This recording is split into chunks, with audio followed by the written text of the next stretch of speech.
On m'a dit que j'étais trop rapide, mais je vais faire de mon mieux pour ne plus être très rapide.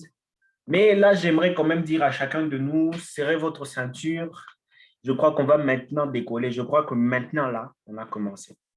J'étais en train de dire une chose très importante quand même. Je disais, ce n'est pas la religion qui est le fondement de la spiritualité. Ce n'est pas la dénomination dans laquelle tu te retrouves qui est le fondement de la spiritualité. Ce n'est pas parce que tu es fanatique d'un nom de Dieu qui est le fondement de la spiritualité. OK? Quand je parle de dénomination, ici, je dis, ce n'est pas parce que tu es AEJT que c'est ça le fondement. Ce n'est pas parce que tu es méthodiste, que tu es catholique, que tu es tout ce que tu veux. Non, mais le fondement de base, le fondement important, le fondement même, c'est Jésus-Christ, point barre. Amen. Maintenant, allons-y.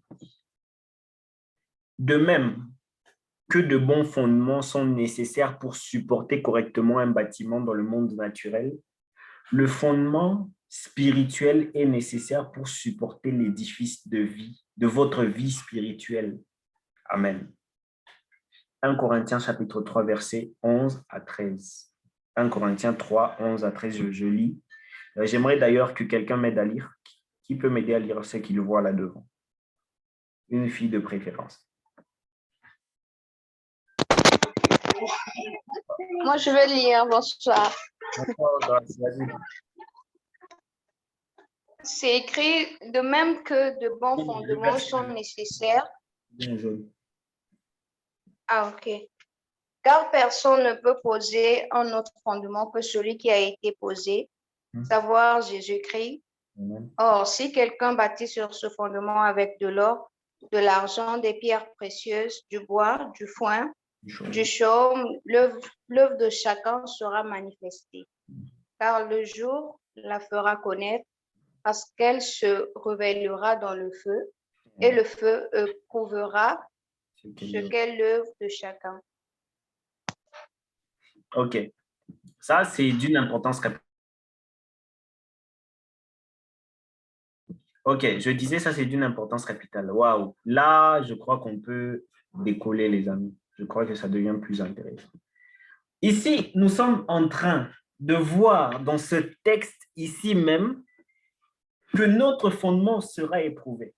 En fait, ce n'est pas une condition, ce n'est pas une condition, mais c'est un fait. Tout croyant sera éprouvé. C'est comme ça que moi, j'aime dire ceci. Donne à quelqu'un beaucoup d'argent, tu verras s'il est chrétien. Donne à quelqu'un seulement beaucoup d'argent et vois comment il dépense ça, vois dans quoi il dépense, tu sauras s'il était vraiment spirituel ou chrétien. Vous voyez ici, les amis, écoutez-moi. Quand vous avez cru en Jésus-Christ, qu'il pleuve, qu'il neige, qu'il vente, qu'il fasse quoi que ce soit, tu seras éprouvé. Pourquoi? Tu seras éprouvé à cause de ta foi. La Bible dit ceci, c'est l'apôtre Pierre qui parle de ça, je crois. Il dit quelque chose de super profond. Il dit ceci, il dit, si l'or, avant d'être purifié, doit passer par le feu pour avoir de la valeur, à combien plus forte raison notre foi, qui a plus de valeur que l'or, ne passera pas par le feu? Et qu'est-ce qu'on dit dans ce texte, l'apôtre Paul, pour compléter l'apôtre Pierre? Il dit que c'est dans l'œuvre, donc cela sera manifesté dans le feu. Donc, pendant l'épreuve de notre foi, pendant l'épreuve de notre fondement, là, on saura qui est qui avait cru en quoi, comment sa vie se passe. C'est comme ça que je dis toujours, ce que tu vis et ce que tu fais pendant ce que tu vis détermine le fondement que tu as. Amen. J'ai dit, ce que tu fais pendant ce que tu vis détermine le fondement que tu as. Est-ce que c'est clair ce que je suis en train de dire? On me dit ici non. Je vais expliquer. Ce que tu fais pendant ce que tu vis détermine le fondement que tu as. Ça veut dire ceci. Tu te retrouves dans une situation bizarre, tu te retrouves dans une situation compliquée. Qu'est-ce que tu fais dans cette situation-là? Cette situation va t'emporter ou tu vas gagner cette situation, cette épreuve. Amen. C'est ce que je veux dire. Donc, qu'est-ce que tu fais pendant ce que tu vis? Là, c'est clair. Donc là, je peux voir une personne, oh my God, une personne qui n'arrive pas à sortir de la situation négative dans laquelle il est sur des mauvais fondements. Il doit changer son fondement. Et aussi, j'ai envie de dire ceci qui peut peut-être choquer certains qui sont faibles, c'est ceci. Si tu es dans une situation difficile, mais tu n'as pas de solution, c'est que tu n'as pas de fondement. Ou soit ton fondement est ailleurs. Parce que les situations difficiles sont celles qui vont déterminer si ton fondement est lourd ou est solide. Jésus dit, celui qui a bâti sur le sable et celui qui a bâti sur le roc, celui qui a bâti sur le sable, quand la tempête vient, quand l'épreuve vient, celui qui a bâti sur le sable, sa maison s'écroule. OK? Mais celui qui a bâti sur le fondement solide, lui là, quand les choses arrivent, le gars, il reste bien debout. Amen. Et c'est comme ça qu'en vérité, moi, je vous le dis comme mon Seigneur Jésus, celui qui ne veut pas fonder les choses n'ira jamais nulle part. Oui, il ira quelque part, mais il va s'écrouler. Amen. Non, on ne va pas faire de pause pour de l'eau, on va anticiper. On va anticiper. On me dit ici qu'il faut que j'aille un peu lentement. Bon, ok, je vais calm down. Je vais calm down, les gars. Je vais calm down. J'ai beaucoup à dire, les gars. J'ai beaucoup à dire. On y va. J'étais en train de dire que si ton fondement n'est pas bon, ta maison n'est pas bonne. Si ton fondement n'est pas bon, les difficultés te seront difficiles. Est-ce que je peux dire quelque chose de très profond? Dis-moi d'abord, avance. Je peux dire quelque chose de très profond. Vous voyez, dans les choses de Dieu, on marche avec le système d'épreuves. Pourquoi? J'ai toujours dit ceci.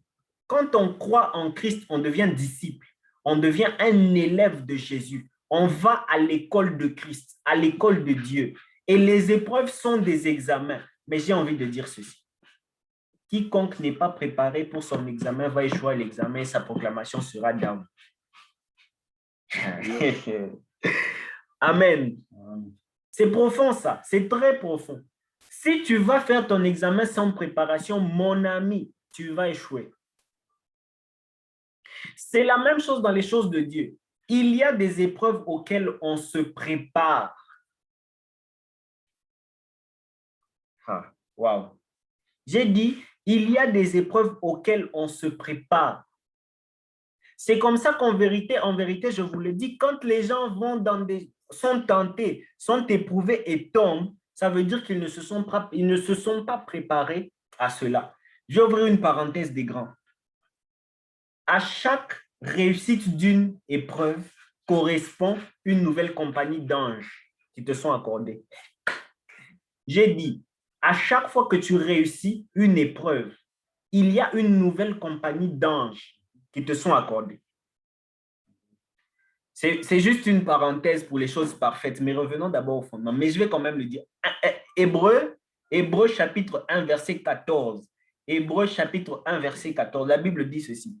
Ne sont-ils pas des esprits au service de Dieu envoyés pour exercer un ministère en faveur de ceux qui héritent le salut?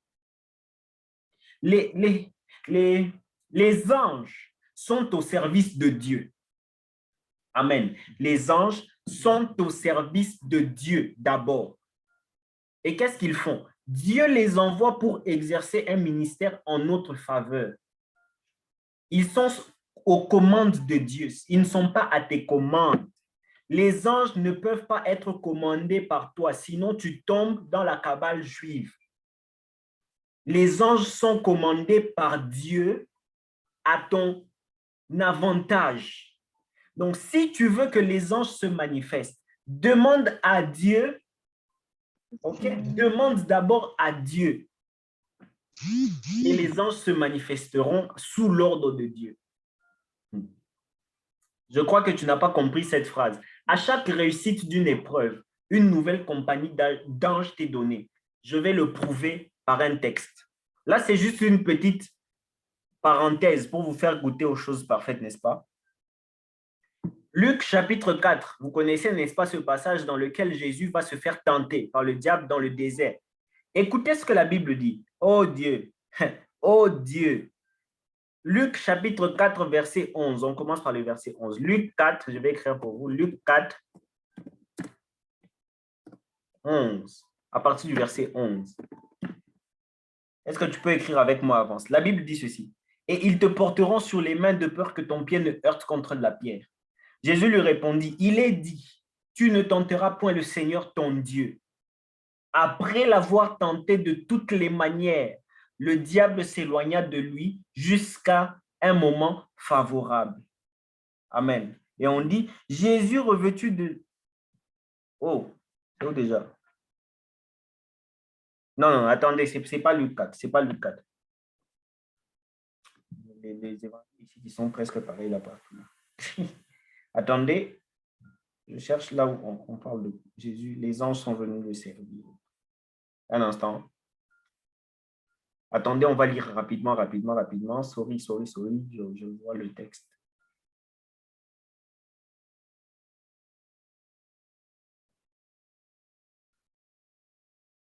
Okay. C'est où déjà?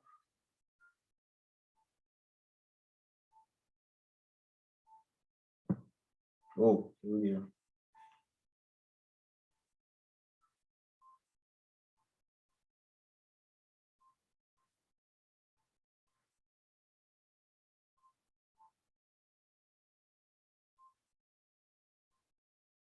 Un instant, hein? C'est dans Matthieu, ok. Matthieu 4. Matthieu 4. Merci beaucoup, Dan. Matthieu 4, voilà, j'ai même trouvé. Matthieu chapitre 4, vous avez Luc 4, bon, c'est pratiquement le même endroit. Ok. Écoutez. La Bible dit ceci. Luc et Matthieu 4, à partir du verset 10. Jésus lui dit, retire-toi, Satan, car il est écrit, tu adoreras le Seigneur, ton Dieu, et tu le serviras lui seul. Écoutez ce que la Bible dit de extrêmement merveilleux. Alors, le diable le laissa, et voici des anges vinrent auprès de Jésus et le servaient. Donc, si Jésus avait succombé à cette tentation, Jésus n'aurait pas les anges qui l'accompagneraient pour la mission. Est-ce que je suis en train de te bénir? Est-ce que je suis en train de te bénir? Donc, à chaque fois que tu réussis une tentation, les anges te sont accordés. Oh mon Dieu! Il y a une compagnie d'anges qui t'est accordée à chaque épreuve réussie. Est-ce que je suis en train de bénir quelqu'un? Parce que là, c'est quand même important. Donc, tes dimensions spirituelles sont aussi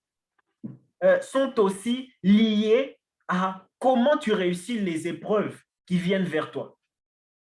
C'est comme ça que quand tu rates une épreuve, quand tu échoues une épreuve, qu'est-ce qui se passe? Tu rates ta classe suivante. Tu viens de doubler. Tu viens de reprendre. Mais j'ai envie d'annoncer à quelqu'un, tu dois réussir. Et toutes les épreuves qui viendront dans ta vie, in the mighty name of Jesus, tu dois réussir. Amen. Je suis en train de déclarer ceci. Partout où il y avait une sécheresse dans ta vie, partout où il y avait quelque chose qui n'allait pas, par la grâce de Dieu, cette épreuve de sécheresse en ce moment, tu la surpasses et des anges te sont accordés. Oh, je suis en train de voir une explosion. Oh mon Dieu. Je suis en train de voir quelque chose d'intéressant.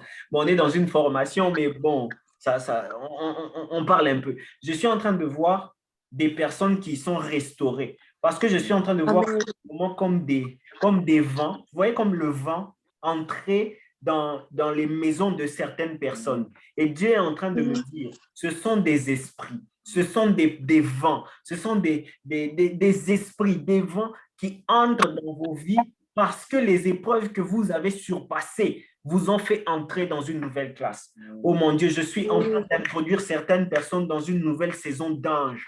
Je suis en train d'introduire certaines personnes dans une nouvelle saison prophétique. Amen. In the mighty name of Amen. Jesus, je prie Amen. que Dieu t'accorde cela. Amen. Et c'est une importance capitale. Donc, celui qui va vaincre les épreuves, à chaque fois reçoit de nouveaux anges. Amen. Ça, c'était juste pour faire goûter aux choses parfaites. Revenons au fondement, revenons au fondement, revenons au fondement. Car personne ne peut poser un autre fondement que celui qui a été posé, à savoir Jésus-Christ. Or, si quelqu'un a bâti le fondement avec l'or, de l'argent, des pierres précieuses, du bois, du foin, du chaume, l'œuvre de chacun sera manifeste.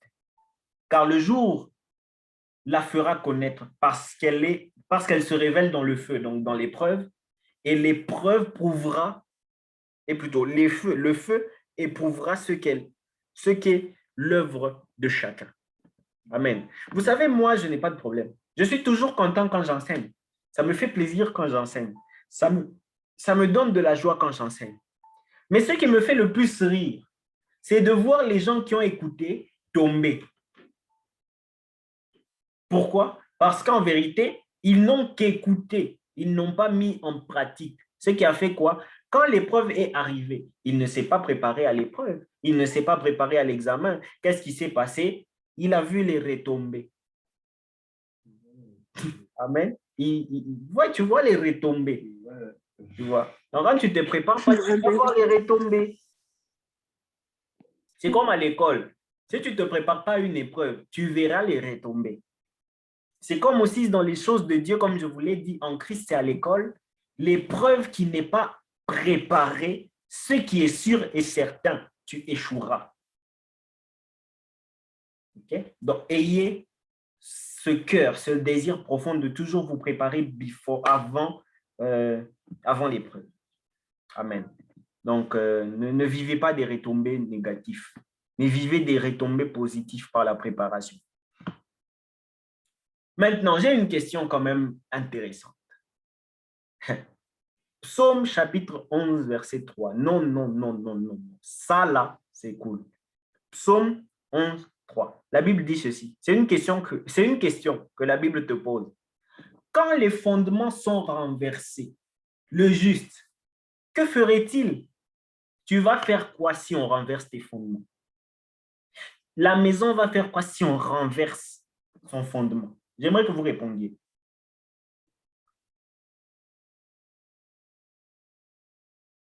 Vous pouvez répondre. Si tu es si là où tu es, c'est calme, tu actives ton micro, tu parles. Qu'est-ce que tu fais quand le fondement est détruit? Quand une maison est sur un fondement, mais on détruit ce fondement, qu'est-ce qui se passe? La maison se détruit. La maison se détruit, la maison s'écroule. La maison s'écroule, les gars. Donc, si le fondement est renversé aussi, c'est parce que le fondement n'était pas solide. Or, la Bible, dans l'amour de Dieu, nous donne l'exemple par excellence, le fondement par excellence, c'est Christ. Oh, le fondement par excellence, c'est Christ. C'est comme ça qu'en vérité, celui qui se fonde en Christ, aucun enseignement erroné ne peut les détourner. Parce qu'à chaque fois, il éprouvera n'importe quel enseignement par d'abord Christ. Pourquoi Christ? Jean chapitre 1, verset 1. Au commencement était la parole. La parole était Dieu. La parole était avec Dieu. La parole est Seigneur. Elle était au commencement avec Dieu. Elle était la vie et la vie était en elle. Et la vie était la lumière des hommes, voulais-je dire. Amen. La parole s'est faite chair. Donc, on est en train de parler du système d'incarnation de Jésus. En fait, c'est Dieu dans sa totalité. C'est Dieu, complètement Dieu, qui s'incarne dans un corps. Maintenant, comme il est la parole faite chair, tout ce qui lui concerne, tout ce qui le concerne, tout ce qui concerne Christ, tout ce qui concerne sa parole, constitue ton fondement. Pourquoi? Ayant le fondement de sa parole, il n'y a rien qui peut te détourner de la vérité. Oh, est-ce que je suis en train de te bénir? Est-ce que cette formation Amen. est en train de changer les choses? Oh Dieu, Amen. merci Seigneur pour ta grâce. OK? Donc maintenant, comme le fondement est solide, ça veut dire qu'on ne le brisera pas. De ce fait, on ne te posera pas cette question. Si les fondements sont tombés, qu'est-ce que tu feras? Oh my God. Maintenant, lisons ceci. La doctrine de Christ. Okay? La doctrine de Christ. Jésus a mis l'accent sur le besoin de construire sur un bon fondement spirituel. Il a illustré cette vérité par une parabole de deux hommes qui ont bâti des maisons. La Bible contient deux enregistrements de cette parabole. L'un se trouve en Matthieu 7, 24, 29 et l'autre en Luc 6, 47 à 49. Okay? Ils sont reproduits ici pour permettre la comparaison des deux passages. Okay? N'écrivez pas tout ça, écrivez juste les deux passages pour qu'on fasse ensemble une étude systématique de ces deux textes. Matthieu chapitre 7, de 24 à 29, et l'autre c'est Luc 6, de 47 à 49. Amen. Bon, et là, tu vas nous aider à lire Matthieu 7, 24 à 29.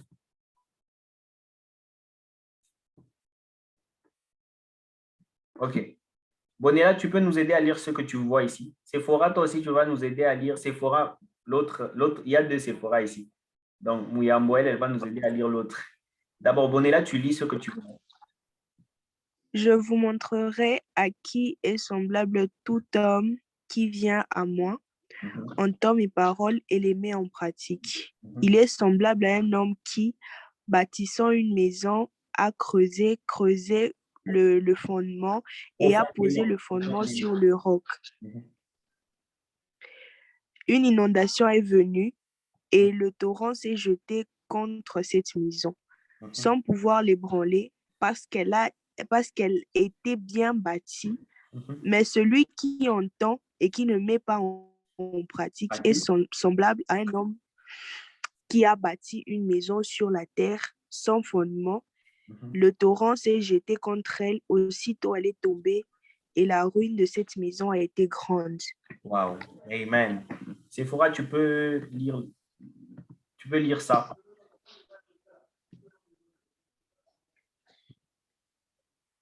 Tu vois bien. C'est pourquoi... Okay. Oui, je vois. Tu m'écoutes? Ouais, on t'entend. C'est pourquoi quiconque entend ces paroles que je dis et les met en pratique sera semblable à un homme prudent qui a bâti sa maison sur le roc. La pluie est tombée, les torrents sont venus, les vents ont soufflé et se sont jetés contre cette maison. Elles ne sont point tombées parce qu'elles étaient fondées sur le roc. Mais quiconque entend ces paroles que je dis et ne les met pas en pratique sera semblable à un homme insensé qui a bâti sa maison sur le sable. La pluie est tombée, les torrents sont venus, les vents ont soufflé et ont battu cette maison. Elle est tombée et sa ruine a été grande. Après que Jésus eut achevé ses discours, la foule fut frappée de sa doctrine, car ils enseignaient comme ayant autorité et non pas comme leurs scribes. OK. Amen. Amen. Wow. Vous voyez ces deux textes ici? Ces deux textes ici me plaisent beaucoup. Ces deux textes ici me plaisent beaucoup. Regarde, là où tu es, tiens-toi debout. Là où tu es, de là où tu es, tiens-toi juste debout pendant quelques minutes. Je vais t'expliquer quelque chose. Là où tu es, tiens-toi debout. On va te trouver peut-être fou ou folle là où tu es, mais ce n'est pas grave. Je vais illustrer quelque chose. Là où tu es, tiens-toi debout. Écoutez-moi bien. Okay. Écoutez-moi bien. Dans ces deux textes, Jésus est en train de nous montrer quelque chose. Dans ces deux textes, Jésus est en train de nous montrer deux types de personnes. Il dit qu'il y a un qui a bâti sur le roc. Il dit qu'il y a l'autre qui a bâti sur le sable. Mais il donne les deux caractéristiques de ces deux personnes. Celui qui bâtit sur le roc, il a fait quoi? Il a entendu, premièrement, et il a mis en pratique. L'autre, il a entendu, mais n'a pas mis en pratique. Donc, vous voyez ici qu'en vérité, cette affaire de fondement, par rapport à un fondement solide et par rapport à un fondement non solide, on nous donne l'explication. On nous donne comment avoir un fondement solide. Donc, je pose une question. Comment avoir un fondement solide? Donnez-moi la réponse. Speed. Comment avoir un fondement solide? En mettant en pratique. OK. En écoutant et en mettant en pratique. Maintenant, on m'a posé aujourd'hui une question. Comment mettre en pratique la parole de Dieu? Miglor, tu es là? Oui, je suis là. Je vais vous expliquer maintenant les choses telles qu'elles sont. Écoutez-moi bien. Mettre en pratique la parole de Dieu, ce n'est pas je lis, je prends la Bible, je lis un verset, puis je dis, je n'ai pas appliqué. Non, ce n'est pas comme ça d'abord. Mettre en pratique la parole de Dieu, c'est quoi? Tu as la parole en toi. Tu l'as avalée. Tu as déjà lu. Tu as déjà entendu. Tu avais écouté quelque chose. Tu avais entendu. Maintenant, quand il y a un problème, quand il y a une épreuve qui vient, tu te souviens de ce qui avait été dit et tu l'appliques en ce moment-là. Ça, c'est mettre en pratique la parole de Dieu. Est-ce que je suis en train de te bénir? Amen. Donc, pendant la situation, pendant le problème qui survient là, tu te souviens de quelque chose que j'avais entendu. Tu te souviens d'une solution que Christ avait donnée. Maintenant, à ce moment-là, tu utilises ce que tu avais déjà. Ça, c'est appliquer la parole de Dieu. C'est comme ça qu'en vérité, beaucoup de gens ont difficulté de vivre pleinement la vie chrétienne, tout simplement parce qu'on leur a enseigné ceci. On leur a enseigné de cette manière. On leur a enseigné voilà, je lis la parole de Dieu et puis je pars appliquer. Je viens de lire, tu dois aimer ton prochain. Maintenant, je pars voir, mon prochain, je t'aime. Non, ce n'est pas mon prochain, je t'aime. Non. Tu l'appliques quotidiennement. Tu l'appliques à tout moment. Et puis, je vais ouvrir une parenthèse. Écoutez, la Bible dit aime ton prochain. Quand tu étudies le mot prochain, c'est quelqu'un qui est proche de toi. Il ne faut pas aller aimer les Chinois d'abord. Aime ceux qui sont autour de toi. Amen. Les gens là que tu vois, c'est eux là qu'il faut aimer. Beaucoup de gens aujourd'hui sont seulement sur les réseaux sociaux. Oh, j'aime les gens. Tu n'aimes pas les gens qui sont proches de toi. Tu vas aimer les gens qui sont loin, dans un autre pays. Non. Aime ton prochain. N'aime pas ton lointain. Ce n'est pas ton lointain, c'est ton prochain d'abord. Hein, mes amis? Amen. Tu aimeras ton prochain comme toi-même. Ce n'est pas tu aimeras ton lointain. Amen. Amen. Bon, je ouvre une parenthèse pour un peu nous dégourdir les jambes et notre cerveau. OK? C'est une affaire de prochain. Ce n'est pas une affaire de lointain d'abord. Alléluia. Amen. Et c'est d'une importance très capitale, les amis. Hein? Oh, vous êtes mystiques. Hein? C'est notre prochain, pas notre lointain. OK. Vous voyez? Donc ici, Jésus nous montre. Jésus nous le montre clairement. OK? Il nous montre quoi? Il nous montre que celui qui met en pratique. OK? Ah, voilà. Exercice. TD, pratique. Seulement maintenant là. Donc, c'est le TD. On répond là. Seulement maintenant, je corrige. Seulement maintenant là. Oui. C'est bien. Restez toujours comme ça debout. Vous êtes jeune. Vous n'êtes pas encore vieux. Restez debout. Même moi-même, je suis debout au fait. Et vous et moi, debout. Vous voyez là, c'est mettre en pratique la parole. J'ai dit debout, on met en pratique. Vous voyez, tout se fait en harmonie. OK? Tout se fait en harmonie. OK. Voilà. Voilà, je vais maintenant faire un TD avec vous. TD pratique. Là, maintenant, là. OK. J'ai posé une question. Je vais poser une question. Ton petit frère, ton petit frère vient. Il vient vers toi et dit non, grande sœur ou bien grand frère, je commence à avoir de l'attirance vers le sexe masculin. J'ai dit ton petit frère. Je commence à avoir de l'attirance pour le sexe masculin. J'aime mon voisin de l'école. Je suis tombé amoureux de lui. Je l'aime de tout mon cœur. Oh, je l'aime. Ton petit frère, j'ai dit ton petit frère. Ton petit frère. Là, maintenant, on va faire l'exercice du prochain. OK? Ton petit frère vient et te dit que non, moi, là, okay? Moi, je suis gay, autrement. Je suis homosexuel. Qu'est-ce que tu fais? Qu'est-ce que tu fais là? Pam, pam. tu fais quoi? Maintenant, mettez en pratique la parole de Dieu. Qu'est-ce que la parole de Dieu dit à ce sujet? OK? Je vous laisse les quoi. Question pour un champion. OK? Y a-t-il les volontaires? C'est un TD là. Chaud. On y va. Sinon, je vais commencer à désigner les gens ici. Parce que la parole ne refuse pas de les taper. Oh. Ah là là. Vraiment. Poussez, entrez dans les profondeurs, entrez dans le fondement de Christ et puis donner la solution à ce qui se passe. Ou bien, attendez, peut-être là, ça devient encore compliqué. Moi, là, je suis en train de vous enseigner, puis je vous annonce, bon, les gars, moi, Yohan Kalika, je suis homosexuel. J'aime les gars, j'aime pas les filles, j'aime pas les meufs, j'aime les gars. Mais vous allez voir d'ailleurs ici, vous voyez cette partie si je viens de parler, les mauvais là, ils vont couper seulement cette partie et puis publier. Ils vont regarder le prophète ce qu'il a dit. Le prophète a dit. Il ne faut pas couper seulement ici. Écoutez toute la prédication. Au cas où il y a une rumeur, faites-les entendre cette partie ici. OK? Écoutez toute la prédication, vous serez bénis. Je ne suis pas homosexuel, mais c'est un exercice. OK? OK. Allez-y, expliquez. Activez les micros. Maintenant, vous avez peur. Activez les micros. Vous faisiez les malins. Activez les micros. Oui, Dan, vas-y. Prophète, vous savez, la question que vous venez de donner, c'est un cas très délicat, mais bon. Je vais essayer d'appliquer ce que la parole le dit, comme vous avez dit. La Bible dit, tu aimeras ton prochain comme toi-même. Bon, quand, par exemple, mon petit frère vient pour me dire ce genre de choses, je vais d'abord commencer, premièrement, à me mettre à sa place, au fait.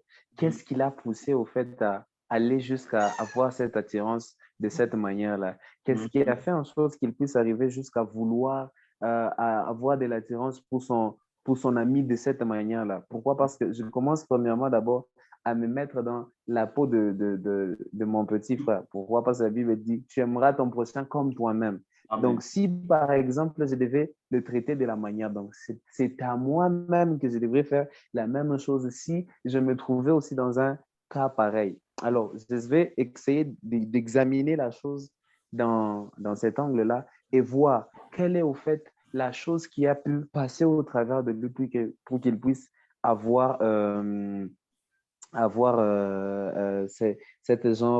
genre de pensée ou voilà, ce genre d'attirance. En fait, vous remarquerez avec moi que l'homosexualité ou le lesbianisme n'est pas quelque chose qui vient de chez Dieu, parce que Dieu, il a dit quoi? L'homme quittera son père et sa mère et s'attachera à sa femme, et c'est comme ça, au fait.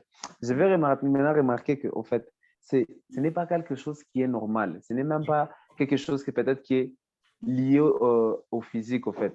Je ne peux pas regarder l'aspect physique pour dire que non, c'est un enfant, c'est juste de penser. Non. Je vais maintenant remarquer, au fait, qu'est-ce qui se cache, au fait, derrière tout cela pour qu'il puisse avoir de penser. Parce que c'est un humain. Si je me mets dans sa peau, ça veut dire quoi? La même chose pourrait m'arriver et peut-être que je pourrais aussi succomber de la même manière. Alors, qu'est-ce que je ferais à sa place? Bon, c'est juste une approche, mais je n'ai pas trop de solutions à cela. Okay. C'est à ce niveau maintenant qu'intervient l'importance des fondements de la parole de Christ. Parce qu'en ce moment, quand on est fondé en Christ, on aura une réponse qui se base d'abord sur la parole de Christ. Écoutez-moi les amis, nous sommes chrétiens, nous sommes enfants de Dieu, nous avons cru en Christ et notre fondement c'est Christ. Et quand je parle de Christ, notre fondement, ça veut dire Christ, notre parole. Donc ça veut dire que toute situation de nos vies, nous devons comment on peut dire, toutes les situations de nos vies, tout ce qui nous arrive, on doit toujours penser à ceci. Qu'est-ce que Christ ferait ou qu'est-ce que Christ a dit ou qu'est-ce que Christ dirait? Amen. Est-ce que je suis en train de te bénir? Maintenant, quand on entre dans qu'est-ce que Christ pouvait faire en ce moment, qu'est-ce que Christ a déjà dit à ce sujet, je vous assure, on aura les solutions à toutes choses. Attendez, je lis ce qu'on a écrit ici. C'est Sephora. on va essayer de le conseiller, d'essayer de le mettre à remettre à Christ, tout en s'appuyant sur la parole, parce que parler ou juger une personne serait de l'enfoncer et personne ne pourra se livrer, déjà pourra, par se livrer, demander que la grâce de Dieu donne la force par sa parole et que Dieu puisse toucher son cœur. Okay. Séphora a dit on ne peut pas juger une personne, sinon quand on le juge, on l'enfonce. La Bible, bien sûr, la Bible dit ne jugez point. Ok, les gars, je vous relance, je vous renvoie le Zoom, je vous renvoie le lien du Zoom.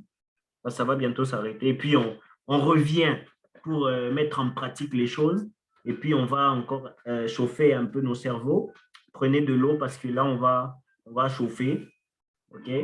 À bientôt, à bientôt, à bientôt.